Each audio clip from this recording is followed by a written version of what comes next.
Jérémie, chapitre 1er. Parole de Jérémie, fils de Hilkija, l'un des sacrificateurs d'Anathoth, dans le pays de Benjamin. La parole de l'Éternel lui fut adressée au temps de Josias, fils d'Amon, roi de Juda, la 13e année de son règne, et au temps de Joachim, fils de Josias, roi de Juda, jusqu'à la fin de la 11e année de Sédécias, fils de Josias, roi de Juda, jusqu'à l'époque où Jérusalem fut emmenée en captivité, au 5e mois. La parole de l'Éternel me fut adressée en ces mots. Avant que je t'eusse formé dans le ventre de ta mère, je te connaissais. Et avant que tu fusses sorti de son sein, je t'avais consacré, je t'avais établi prophète des nations. Je répondis, Ah, Seigneur Éternel, voici, je ne sais point parler, car je suis un enfant.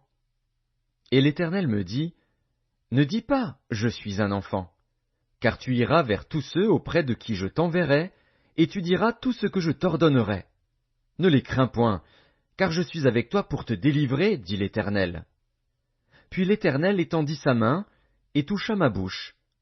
Et l'Éternel me dit, Voici, je mets mes paroles dans ta bouche. Regarde, je t'établis aujourd'hui sur les nations et sur les royaumes, pour que tu arraches et que tu abattes, pour que tu ruines et que tu détruises, pour que tu bâtisses et que tu plantes. La parole de l'Éternel me fut adressée en ces mots. Que vois-tu, Jérémie? Je répondis, Je vois une branche d'amandier. Et l'Éternel me dit, Tu as bien vu, car je veille sur ma parole pour l'exécuter.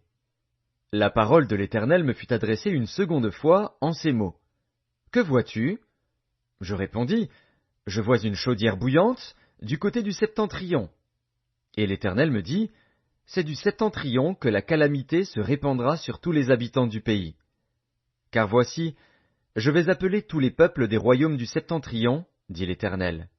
Ils viendront et placeront chacun leur siège à l'entrée des portes de Jérusalem, contre ses murailles tout alentour, et contre toutes les villes de Juda. Je prononcerai mes jugements contre eux, à cause de toute leur méchanceté, parce qu'ils m'ont abandonné et ont offert de l'encens à d'autres dieux, et parce qu'ils se sont prosternés devant l'ouvrage de leurs mains. Et toi, saint terrain, lève-toi, et dis-leur tout ce que je t'ordonnerai. Ne tremble pas en leur présence, de peur que je ne te fasse trembler devant eux.